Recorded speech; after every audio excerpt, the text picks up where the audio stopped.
नाज़रीन, GGP media में खुशामदीद। Iran Israel की जंग के बाद से पाकिस्तान के अंदर एक नैरेटिव, एक बयानिया हमेशा से पहले भी और अब भी बहुत ज़्यादा सुनने को मिल रहा है कि पाकिस्तान इसराइल पे हमला कर दे, पाकिस्तान ईरान के दिफा के लिए नहीं जा रहा, पाकिस्तान ईरान को बचाने के लिए नहीं जा रहा और सारी जिम्मेदारी जो है वो पाकिस्तान की है।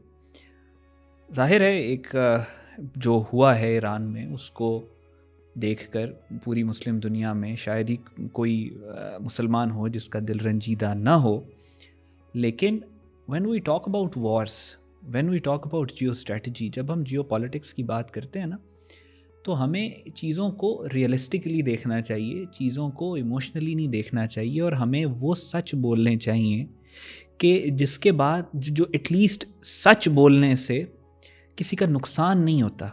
बिला वजह का सच फसाद होता है, लेकिन आप बिल्कुल ही रियलिटी से हट के अगर बातें करना शुरू कर दें तो उसका नुकसान ही होता है। हमें बहुत शदीद नुकसान होता है कि जब हम रियलिटी से हट के जिंगोइज़म की तरफ और इमोशनलिज्म की तरफ लेके जाते हैं चीज़ों को। आज की जो मैं वीडियो आपके साथ बना रहा हूँ और ये जो मैं आपके सामने फैक्ट्स रखूँगा वो एक फैक्चुअल एनालिसिस है। हम सारों को ईरान में जो हुआ उसकी तकलीफ़ है, लेकिन नौबत यहाँ तक क्यों आई ये बात जानना बहुत ज़रूरी है।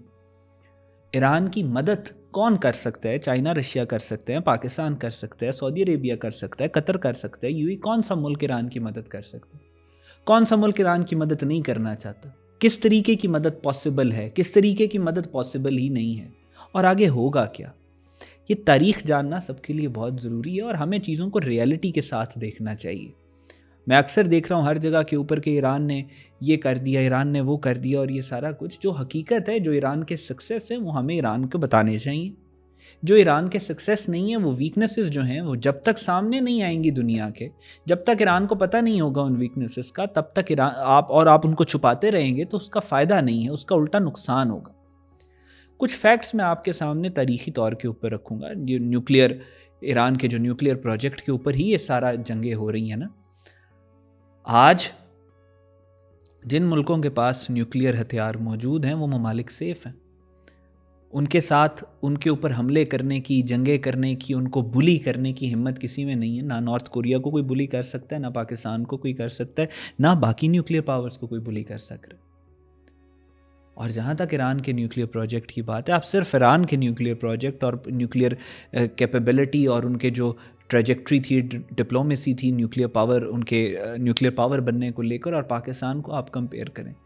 इंडिया ने न्यूक्लियर बॉम्ब्स बनाए, उन्होंने अपना न्यूक्लियर प्रोजेक्ट शुरू किया। पाकिस्तान का 100% फोकस इस बात पे था कि हमने इस दुश्मन को डिटर करना है और हमने अपने न्यूक्लियर बॉम्ब्स बनाने हैं। पूरी कौम ने फैसला किया कि हम चाहे जो मर्ज़ी हो जाए, ये हमारी रेड लाइन है। चाहे हमारे पॉलिटिकल इख्तलाफात हों, चाहे आपस में हम दूसरे सियासी तौर पे एक दूसरे के मुखालिफ हों, चाहे हुकूमतें आएँ, हुकूमतें जाएँ, न्यूक्लियर जो है हमारा प्रोजेक्ट, उसके ऊपर कोई कॉम्प्रोमाइज़ नहीं करेगा। क्यों? क्योंकि हमें पता था कि हमारा दुश्मन जो है वो हमें मौका नहीं देगा दूसरा। हमने अपना न्यूक्लियर बॉम्ब बनाया, पूरी दुनिया का प्रेशर हम पे आया। हेनरी किसिंजर यहाँ लाहौर में कह के गया था ना, will make a horrible example out of you if you make a nuclear bomb. हमने कहा चाहे जो मर्जी हो जाए, नहीं बनाते तो तब इंडिया की तरफ से हमें थ्रेट फेस करना पड़ेगा, तो ठीक है हम बनाएंगे। हमने बनाया। दूसरी तरफ ईरान में देखें, पूरी दुनिया में सबसे ज़्यादा जिस मुल्क ने सपोर्ट किया ईरान की, तारीखी तौर पे फैक्चुअल डेटा ड्रिवन आर्ग्यूमेंट मैं आपके सामने रख रहा हूँ कि पूरी दुनिया में सबसे ज़्यादा ईरान के न्यूक्लियर के ईरान को इजाज़त होनी चाहिए अपने न्यूक्लियर प्रोजेक्ट की, उसको डिप्लोमेटिकली पाकिस्तान ने सबसे ज़्यादा सपोर्ट किया कि ईरान को ये आज़ादी होनी चाहिए। लेकिन जब IAEA की बात आई तो यही इरानियंस थे जिन्होंने सबसे पहले पाकिस्तान का नाम लेके पाकिस्तान को बदनाम करने की कोशिश की। पाकिस्तान पे इन्होंने हर तरह का प्रोपेगेंडा ड्रिवन इल्ज़ामात लगाए। उस वक्त के जो पाकिस्तान के दुश्मन थे उनके नैरेटिव को इन्होंने स्ट्रेंथन किया। अब इसमें पाकिस्तान का कसूर है कि ईरान का कसूर है? JCPOA का आप न्यूक्लियर प्रोजेक्ट हमने बनाना है, फिर जब JCPOA की बात आई तो यही ईरान था कि वो 6 ममालिक थे जिसमें यूके था, यूएसए था, रशिया था, चाइना था, फ्रांस था, जर्मनी था। इन्होंने मिलकर ईरान को कहा कि आप अपने न्यूक्लियर प्रोजेक्ट को हॉल्ट कर दें, और बाकायदा वो विजुअल्स और वो ख़बरें आपके सामने आई कि इरानियंस ने कहा है कि हमने अपने न्यूक्लियर रिएक्टर्स को, सेंट्रीफ्यूजेस तबाह कर दिए, अपने न्यूक्लियर रिएक्टर्स के अंदर हमने सीमेंट डाल के उनको बंद कर दिया, हमें कोई शौक़ नहीं है, हम जो है वो न्यूक्लियर उससे हम पीछे हट रहे हैं। क्या ईरान के अंदर एक बहुत स्ट्रॉन्ग पावरफुल लॉबी मौजूद नहीं है जो पहले दिन से ये बात कर रही है कि हमें न्यूक्लियर प्रोजेक्ट बनाना ही नहीं, हमें अपने न्यूक्लियर प्रोजेक्ट को फोरगो करना चाहिए, हमसे सैंक्शंस हटेंगे, हम पूरी दुनिया को ऑयल शॉयल देंगे, ईरान इकोनॉमिकली एक प्रॉस्पेरस कंट्री बनेगा और ये सारा मामला जो है हम क्यों दुनिया की। क्या ईरान के अंदर ये डिवाइडेड ओपिनियन मौजूद नहीं है? क्या पाकिस्तान, अनलाइक पाकिस्तान, क्या पूरी ईरान कौम में डिवाइड नहीं है इनके पावर कॉरिडोर्स के अंदर अपने न्यूक्लियर प्रोजेक्ट को लेके? तो गलती पाकिस्तान की तो नहीं है कि अगर ईरान के अंदर ये डिवाइड मौजूद है। फिर उसके बाद जब आप अपने दुश्मन को देखते हैं, जैसे पाकिस्तान की, मैं बार बार पाकिस्तानियों को एग्जांपल दे रहा हूँ, इंडिया को हम देखते हैं, एक चीज़ होती है जिसको सिक्योरिटी डायलेमा कहते हैं। सिक्योरिटी डायलेमा ये होता है कि एक दो मुल्क अगर आपस में दुश्मनी रखते हैं, एक मुल्क अगर कोई किसी और मकसद के लिए भी अगर हथियार ले ले, ये मैं उसकी एक रफ डेफिनेशन आपके सामने रख रहा हूँ कि मिसाल के तौर पे इंडिया अगर एक छोटा सा रिवॉल्वर भी लेता है ना, तो पाकिस्तान ये अज्यूम करेगा कि वो रिवॉल्वर इंडिया ने पाकिस्तान के लिए लिया। और अगर पाकिस्तान एक छोटी सी गोली भी लेता है ना, तो इंडिया यही अज्यूम करेगा कि इंडिया ने पाकिस्तान के लिए ली। तो ये एक मैच करते हैं अपने आप को, एक सिक्योरिटी बैलेंस दोनों ताकतों ने आपस में रखना होता है। आप अगर इसराइल को अपना दुश्मन कहते हैं, आप अमेरिका को अपना दुश्मन कहते हैं, एटलीस्ट रेवोल्यूशन के बाद से तो आप कह रहे हैं।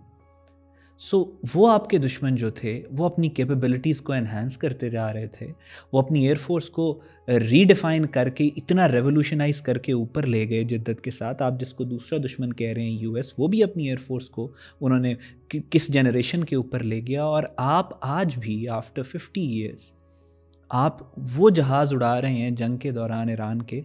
अनफॉर्चुनेट है लेकिन हकीकत है, जो शाह ऑफ ईरान के ज़माने के। तो ये पाकिस्तान का कसूर है।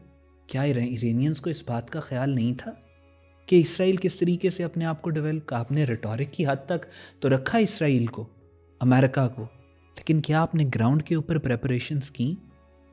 अगर नहीं की तो वो फिर रिटोरिक क्यों था आपका?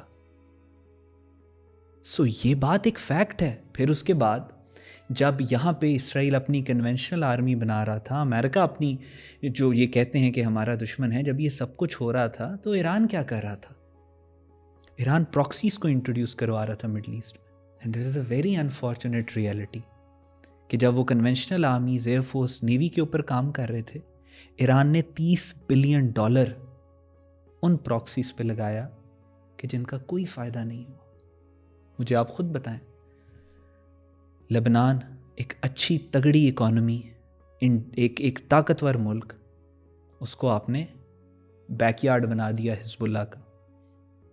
आज where does Hezbollah stand? Hezbollah भी गई, लेबनान भी तबाह। सीरिया के अंदर Iran invested billions of dollar एक टायरेंट को इक़्तिदार में रखने के लिए। उसने सीरिया के अंदर लोगों को भी मारा।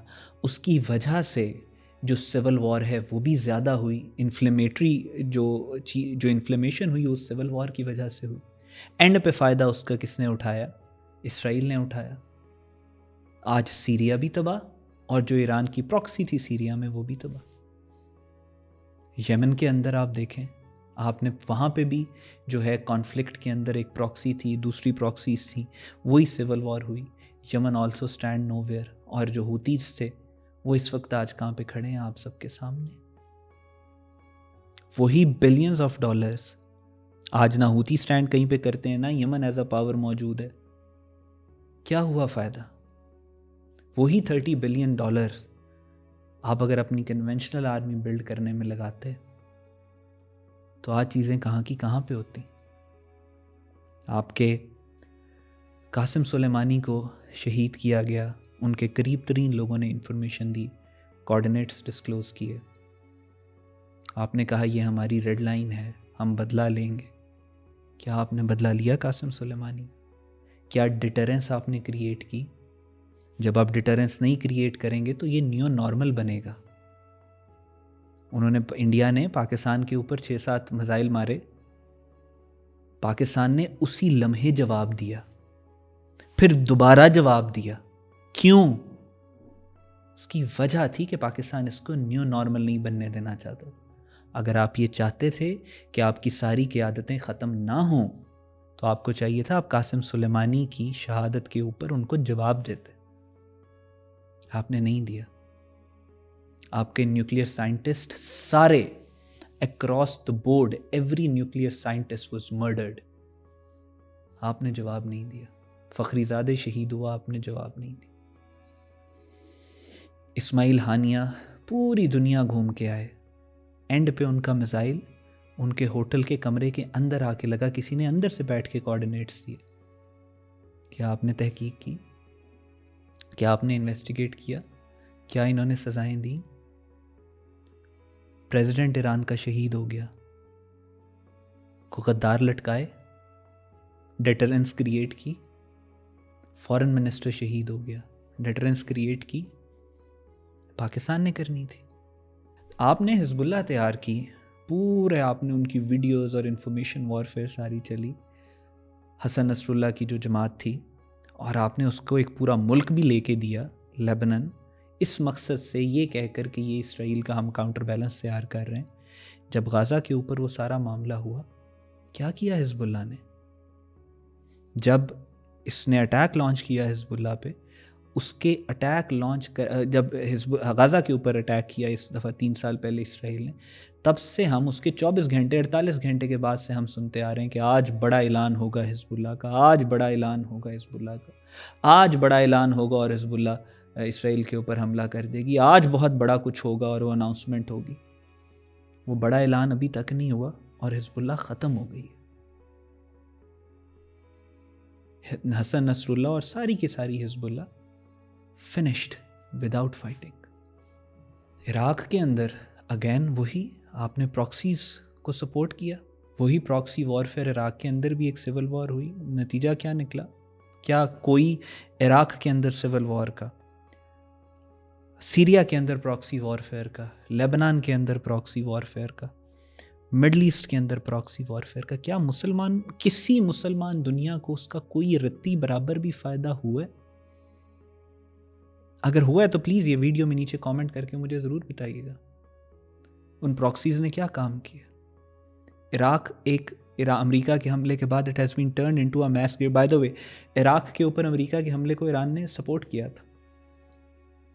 सो it has been turn into a mass graveyard. Syria का हाल आपके सामने। क्या पाकिस्तान ने बारहा ईरान को नहीं कहा कि आपकी जो चाबहार पोर्ट इंडिया को दे रहे हैं, इसका आपको कोई फ़ायदा नहीं होने वाला? ये इंडिया आपसे पाकिस्तान के गवादर का, जो पाकिस्तान का सीप है, कि उसके मुकाबले पे लेना चाह रहा है। ये आपकी पोर्ट का इस्तेमाल करके पूरी मुसलमान दुनिया में अपने एजेंट्स भेजेगा। आप खुदारा ना दें उनको। क्या ईरान ने पाकिस्तान की बात मानी, सुनी?